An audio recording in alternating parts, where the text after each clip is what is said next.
Hey there, Detroit sports fanatics. I'm Taylor Phillips, and welcome to Taylor's Detroit Sports on Spreaker. You can also find this and all other episodes of Taylor's Detroit Sports on iHeartRadio. Straight and full Detroit and Michigan sports coverage 100% of the time. If you have any opinions on everything that's going on in the Detroit sports world, call in or send a text message live on the show at 231-429-3668. Also, you can add me on Facebook as Taylor Phillips, online at facebook.com/TaylorGatorPhillips14. Like my Facebook page, Taylor Phillips's Detroit Sports page.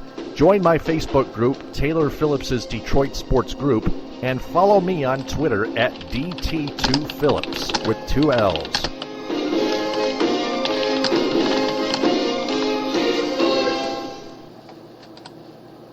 Lots of strategy. Defensively, San Antonio with 8 seconds to go in regulation with a 1-point lead in the ball. Ideally, it would be beautiful if you could get a deflection on the inbounds, maybe get a steal.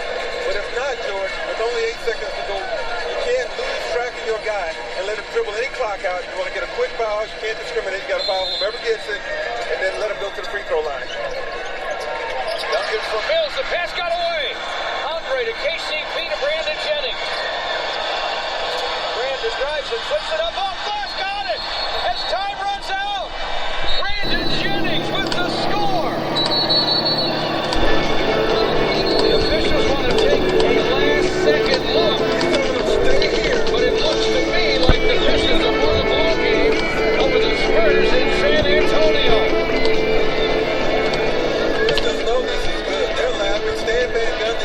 They know this shot is good.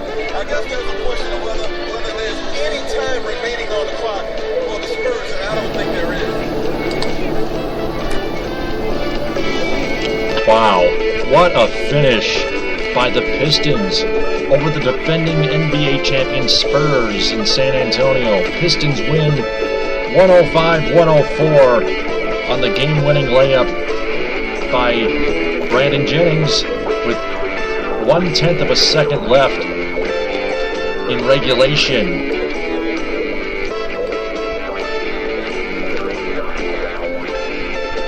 Spurs got off to a hot start, and the Pistons got off to a slow start.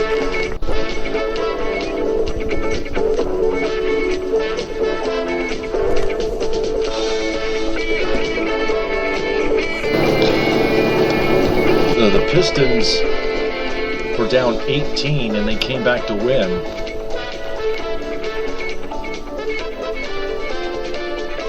The Spurs were up 37-22 after one. Pistons cut it to 9 at halftime, 58-49, by finishing on a 13-4 run.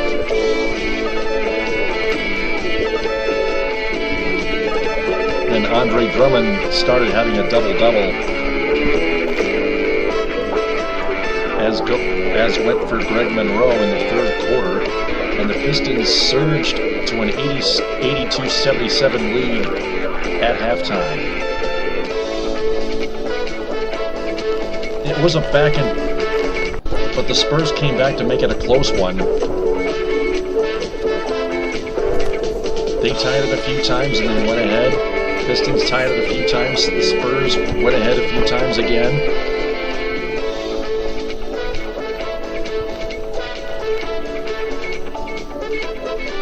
My goodness.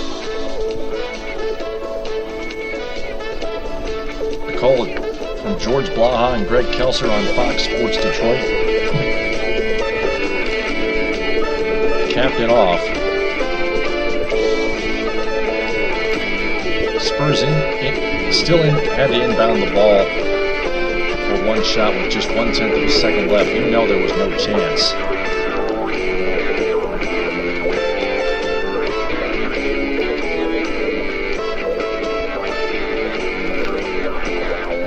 Stan Van Gundy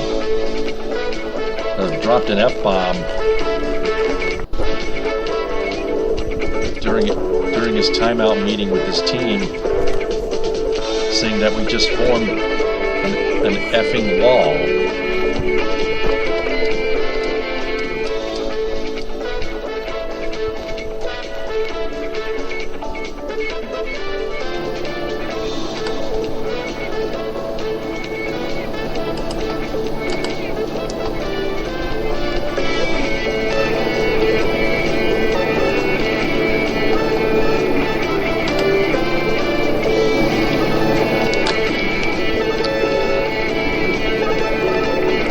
Pistons have now won 6 straight right after they waived Josh Smith.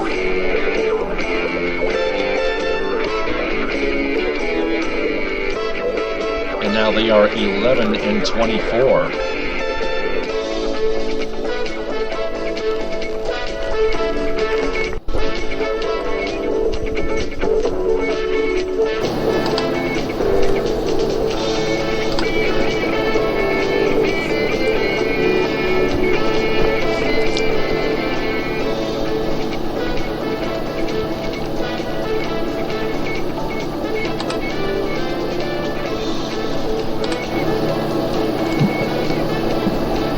It has been said constantly that Brandon Jennings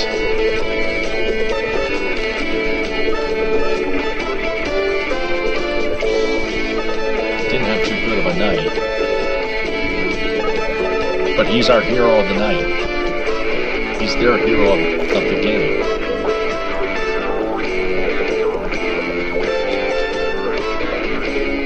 He shot 4 of 17 total.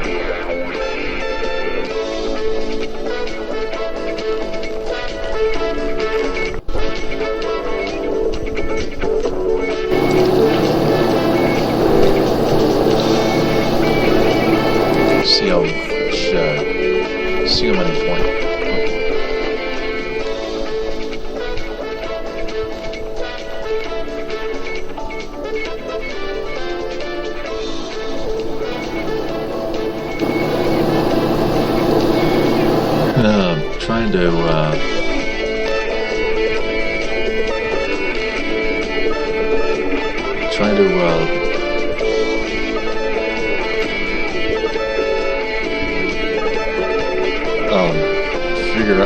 Trying to find out how many points Jennings had.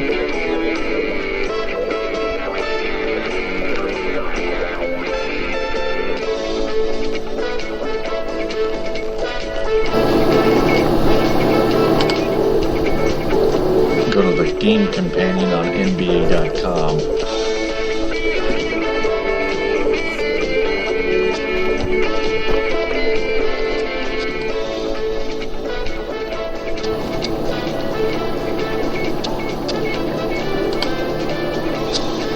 Brandon Jennings here.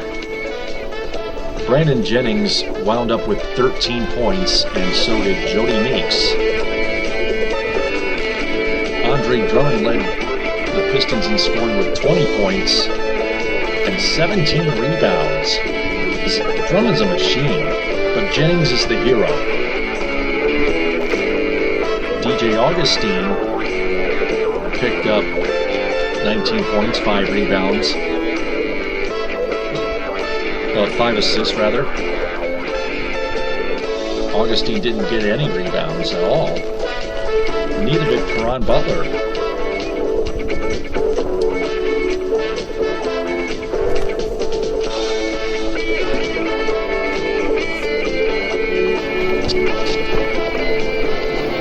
Six Pistons total in double figures. Kentavious Caldwell-Pope, who got the assists on Jennings' game winner, finished with 10 points and his only assist. Greg Monroe also finished with 17 points and 11 rebounds. I mentioned before he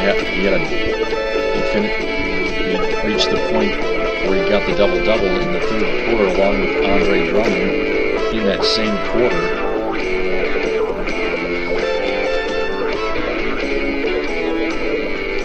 Anthony Tolliver chipped in with 3 points, Caron Butler just 2, and Kyle Singler with 3. Joel Anthony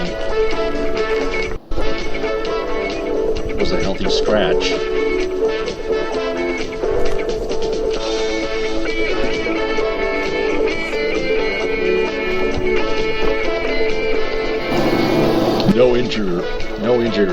No injury report.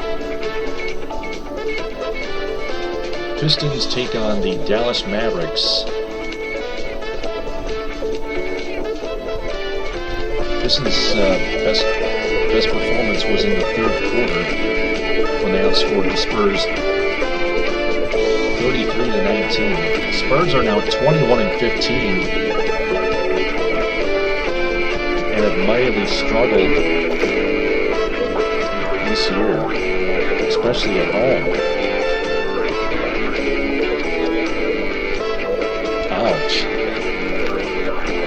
I really do feel bad for the defending NBA champion San Antonio Spurs. They're a lot better than 21-15 in their records. They're usually better than that than they have played this year.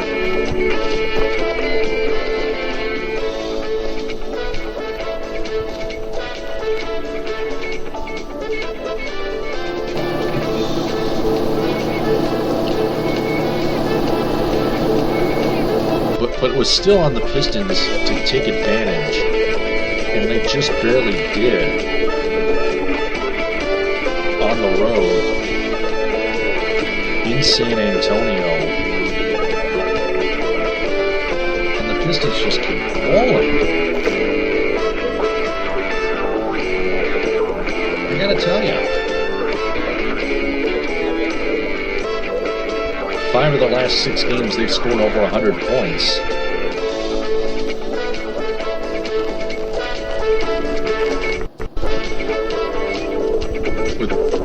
Jody Meeks made 2 free throws with 8 seconds flat left in the fourth quarter. And then the Spurs,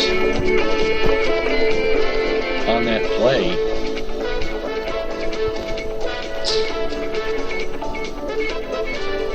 coughed up the ball on the inbound pass.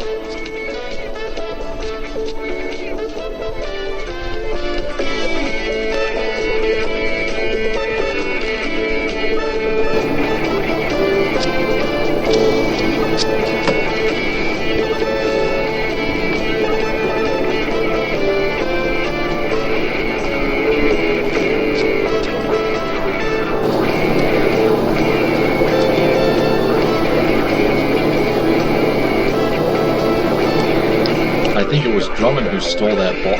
I think it was Greg Monroe who stole that ball.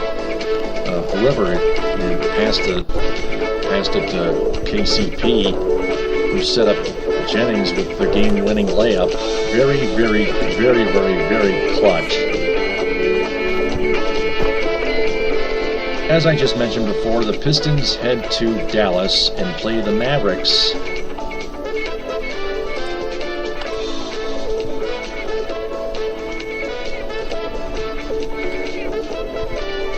In Dallas at 8:30 on Fox Sports Detroit and Detroit Sports 105.1 WNGC-FM in Royal Oak in the suburban metropolitan Detroit area, greater suburban metropolitan Detroit area, and on DetroitSports1051.com and the Detroit Sports 105.1 mobile app on your smartphone, for iPhone and Google Play, and on TuneIn Radio on Detroit Sports 105.1. The Mavericks are 26-10 going into this matchup on Wednesday in Dallas. Of course they've got Dirk Nowitzki. They've got other players to watch too. The Mavericks are the heavy favorite in the Southwest Division.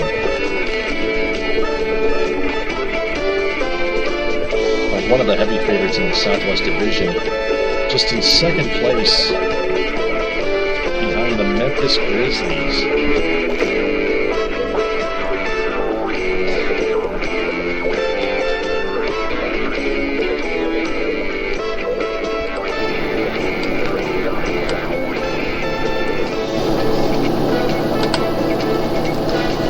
And the Pistons are, and that is a much tougher, that is an even tougher task for the Pistons to accomplish, to try to make it 7 straight wins.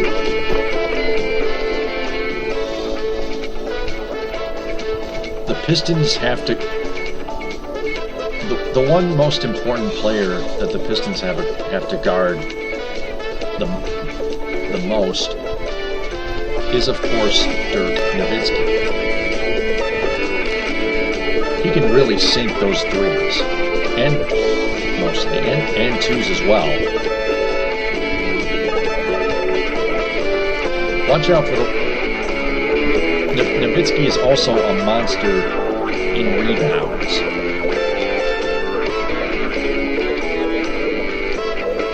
The Mavericks also know how to move the ball.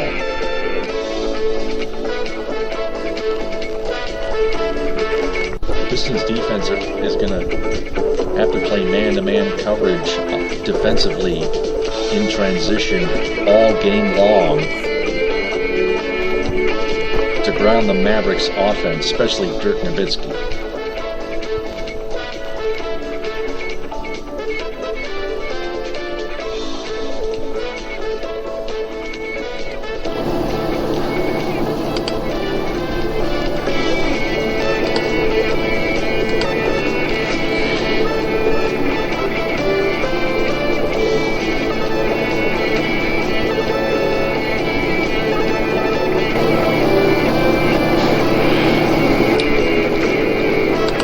Let's talk some Red Wings. They were off to a bit of a slow start. It was no score, and then the Oilers went on a 5-on-3 power play. The Wings killed the first of it off, the first of two penalties.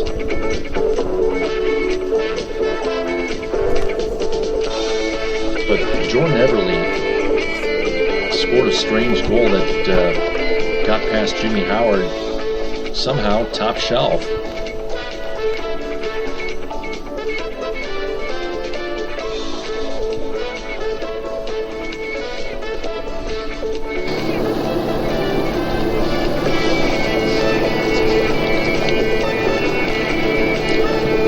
That's a save that Jimmy Howard should have made right there.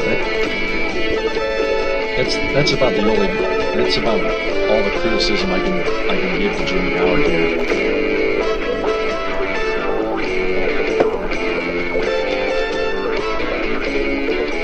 Justin Abdelkader tied it in the second period at 1 on his tip-in on Cronwall's shot.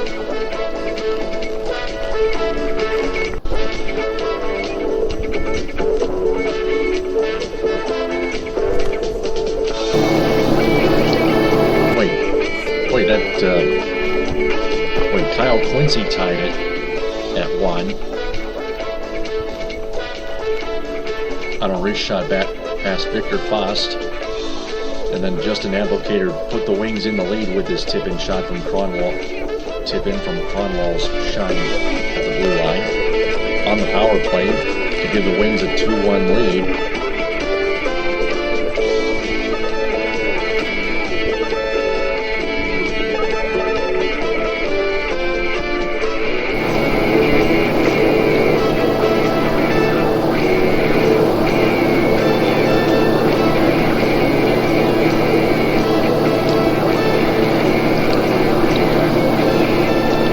That came in at 18:29, 1:31 left in the second period.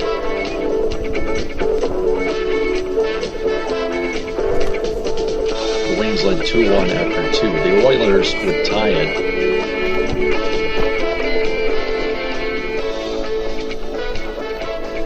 At 2 with 4:05 to go.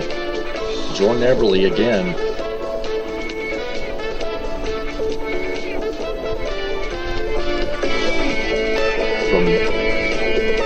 From Nugent Hopkins and Taylor Hall. Robert Nugent Hopkins and Taylor Hall. A one-timer slap shot. That was right after Drew Miller shot the puck right at Victor Fost. When Luke Glendening was waiting and dying for a juicy pass, what would have been from Drew Miller,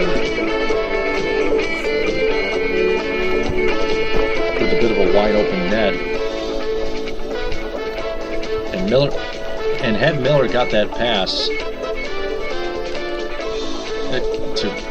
to Luke Glendening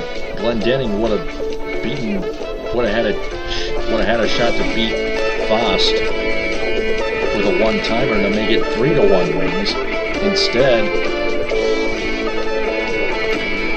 a minute later, Eberle tied it with his second goal of the game. But the Wings went on a 4-minute power play for high sticking, a double-minder. And at first it looked to me like Justin Abdelkader got that game-winning goal with 34 seconds sharp left in the third period. The replay showed to me that the Oilers knock it into their own net, and Pavel Datusyuk gets credit for the goal from Henrik Zetterberg and Gustav Nyquist on the power play at 19:26 into the third, and then Luke Glendening, the biggest penalty-killing unit player of them all right now, scored an empty net goal on the power play.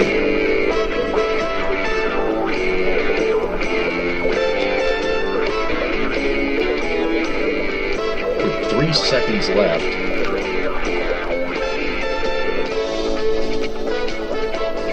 to seal a 4-2 win for the Wings.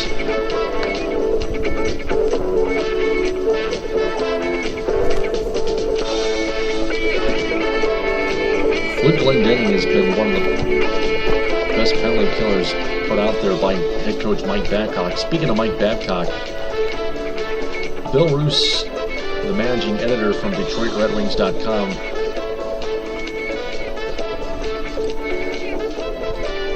writes, Leafs firing doesn't affect Babcock. The Maple Leafs have fired Randy Carlyle as head coach, and there are rumors that Mike Babcock might head to Toronto, but Mike Babcock said, quote, "It doesn't affect anything I do. We've got a game here to play. I'm real happy with where I'm at, which is in Detroit. We've talked about this lots this year. It doesn't affect anything I do." Unquote. That's good, Mike. The Red Wings love to have you here, and we hope that you stay. And I think we will. I have no points of argument against that.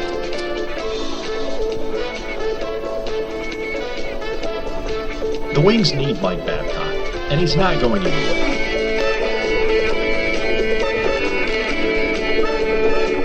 He's also got Tony Granato to help him with the penalty killing unit. Luke Glendening, Riley Sheahan, Tomas Tatar.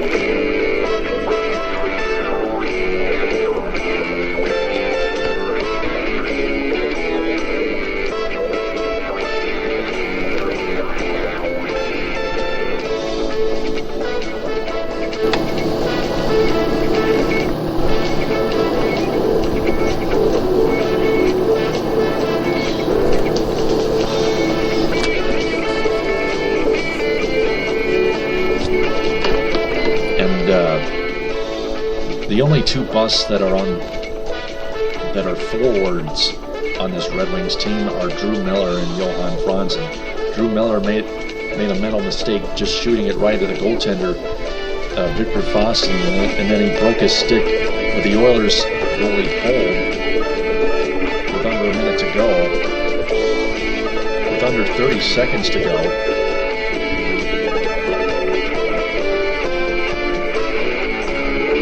Drew Miller trying to clear it out on an empty net, and his stick broke. That is a joke.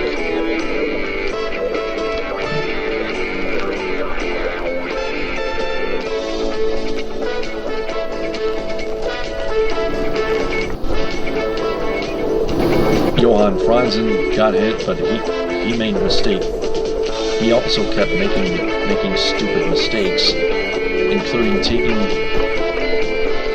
an unneeded penalty.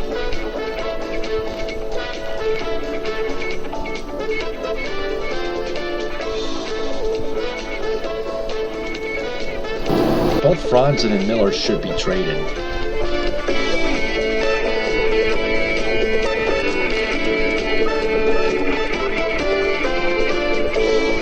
The Wings have got to get Tyler Myers and Keith Yandel. And call up, plus they should call up Anthony Mantha and Team Polkinen as forwards to replace Franzen and Miller.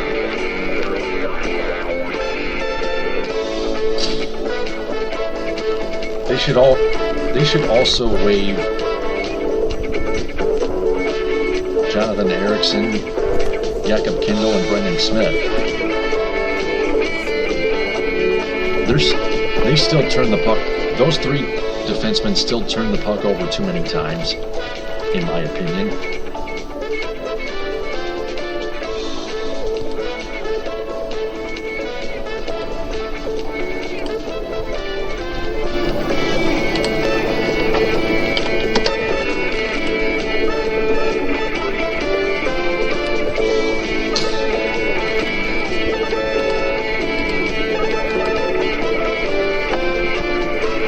Calgary next and play the Flames at 9:30 Wednesday on Fox Sports Detroit Plus and 97 on the ticket, which is a horrible station in Southfield, WXYT FM, in the greater suburban metropolitan Detroit area.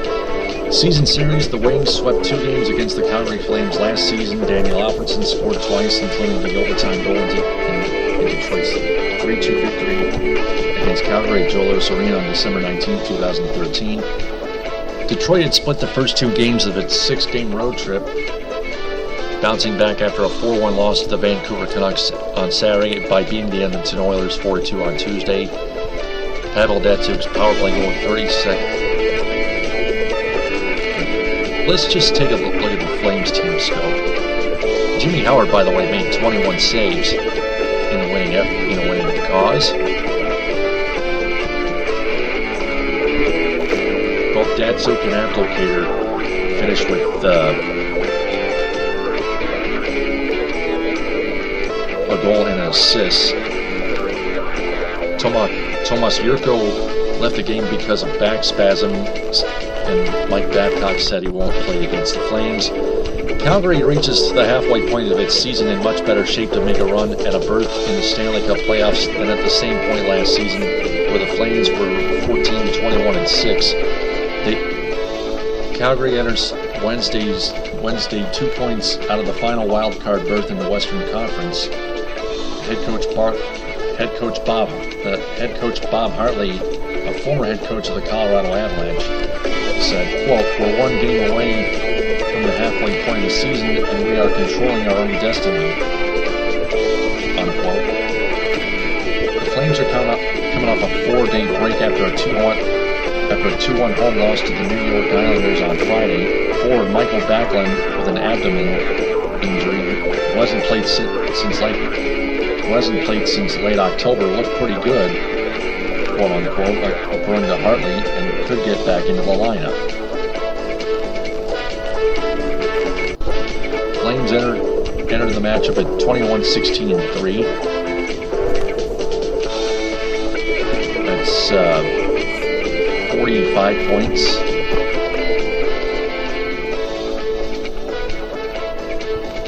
The Wings have 51 at 21-10-9. The Flames are 10-9-1 the Flames are 11-7-2 at home. The Wings are 8-6-3 on the road. The Wings have won only 4. The Wings and Flames have both won 4 out of the last 10 games.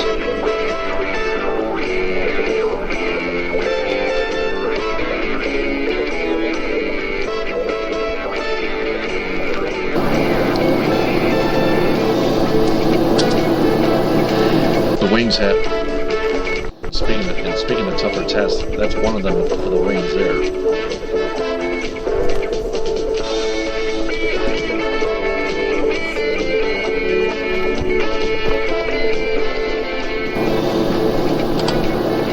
Moving on to college basketball, the Michigan Wolverines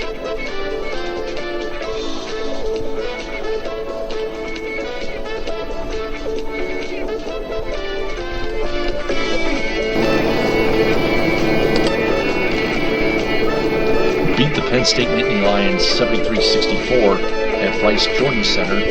Zach Irvin, Karis LeVert led Michigan in scoring with a team-high 18 points and 4 rebounds.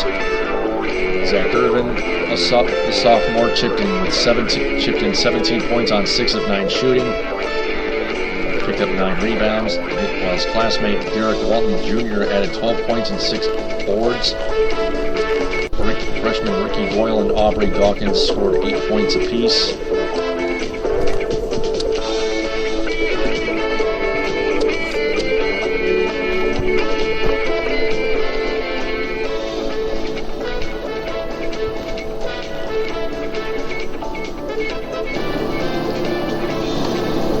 Also,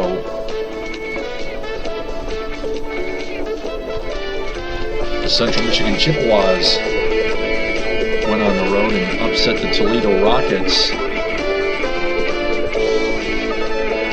65-62. It was tied at 62 with a minute and 8 seconds to play. And junior point guard Chris Fowler for the Chippewas fed John Simons and set him up open in the corner for a game-winning shot.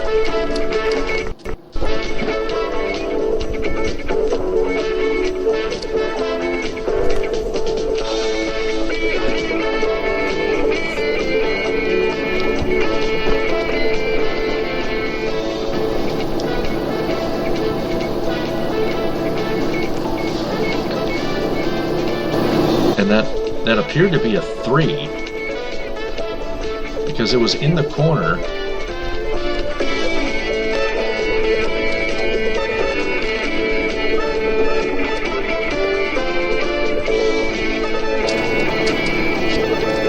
The Rockets were on an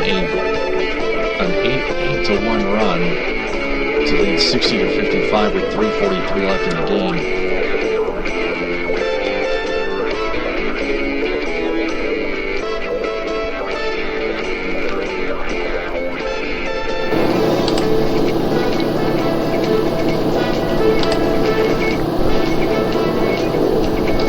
Chippewas play at Ball State at 4:30 on Saturday against the Cardinals. I don't see any player statistics in this Central Michigan Life article, cm-life.com there.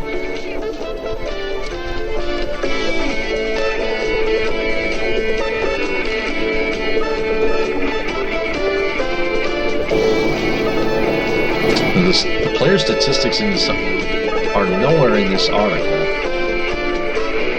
Taylor DeSarmaro forgot to do that, and it's very detrimental. We need to know the stats. Please, Taylor DeSarmo. Thank you. So I'll read the Chippewas. I'll go to cmuchippewas.com instead.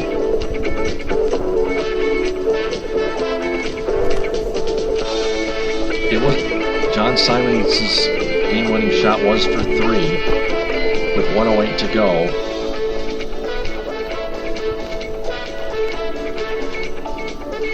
Let's see here.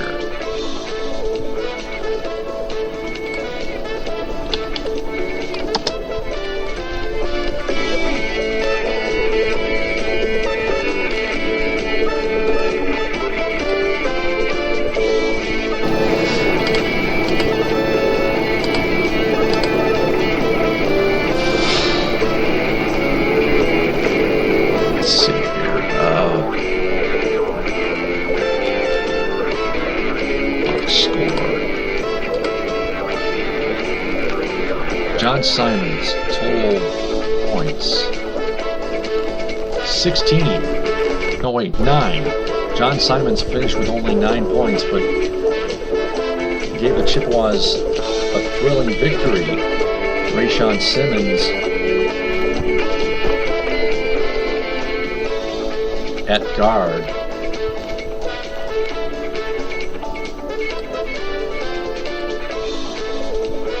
The junior guard from St. Louis, Missouri, 6'4", 185, Mobley area high school. Finished with 16 points, 5 assists, 6 rebounds in 34 minutes. Chris Fowler finished with 14. Justin Drummond led the Rockets with 13 points. Jonathan Williams, both guards. It's Jonathan Williams with 11. Those are the only 2 Toledo Rockets in double figures. Rexall Simmons and Chris Fowler were the only Chippewas in double figures offensively. Now to the Tigers. They picked up relief pitcher Tom Gorzellany from the Milwaukee Brewers. At age 32, he had a 0.86 ERA in 23 appearances last season after working his way back from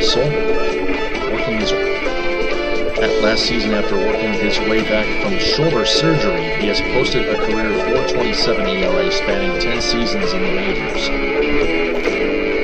A 0.86 ERA last year in relief is amazing. That's why the Tigers picked him up. Pat Caputo concurs on this because of his pitch speed.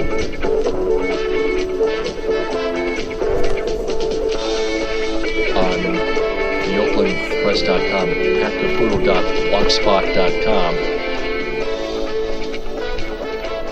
saying Gorzellany relied heavily on a sloppy slider, mostly thrown at 75 miles per hour or less. His best fastball, which he was clearly hesitant to throw in the strike zone, was 86 miles per hour. Unless Gorzellany throws considerably better during spring training, he will not make the Tigers' opening day roster.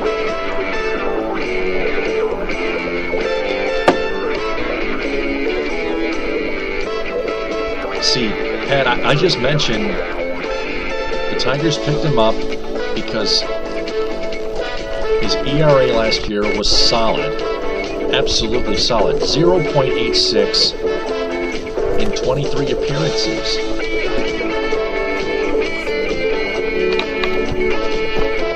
He was coming off Tommy John surgery.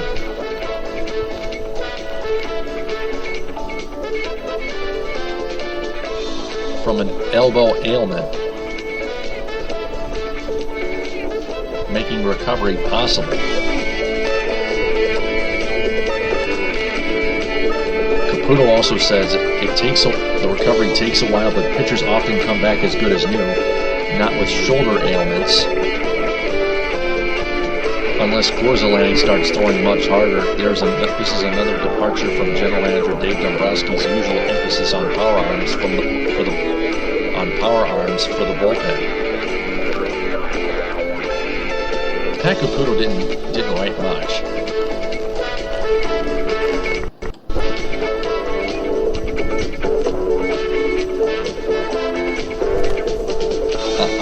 I'm definitely going to have to disagree with Pat Caputo. He's very poor.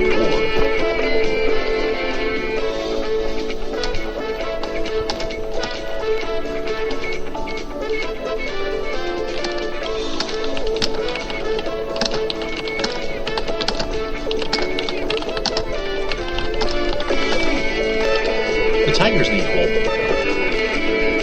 and he's one of them.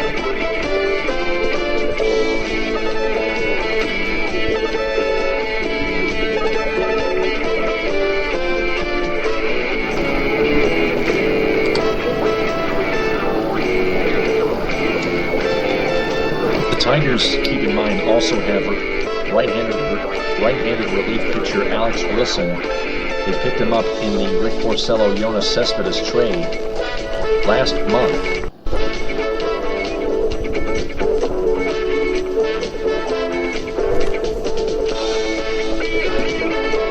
So the Tigers have two new relief pitchers, along with Bruce Rondon and Joel Hanrahan coming back from long season injuries, along with Joaquin Soria and Joe Nathan, G.I. Joe Nathan.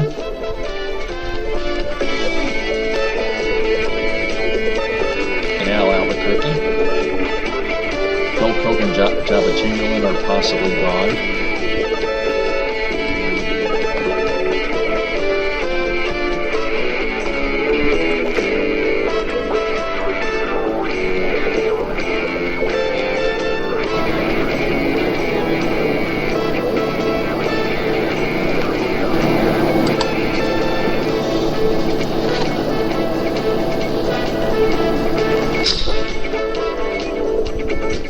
Tigers, meanwhile, designate relief pitcher Luke Kukkonen for assignment.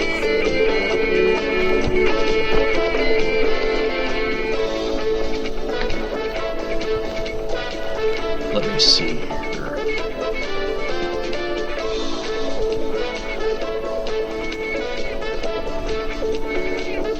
I do not see Phil Koch in the pitchers section of the roster, and neither do I see Jabba Chamberlain. They have officially been released. I am actually looking at the 40-man roster on Tigers.com,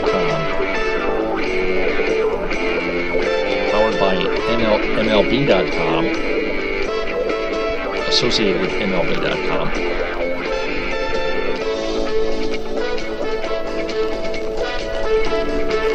And that proves to you why.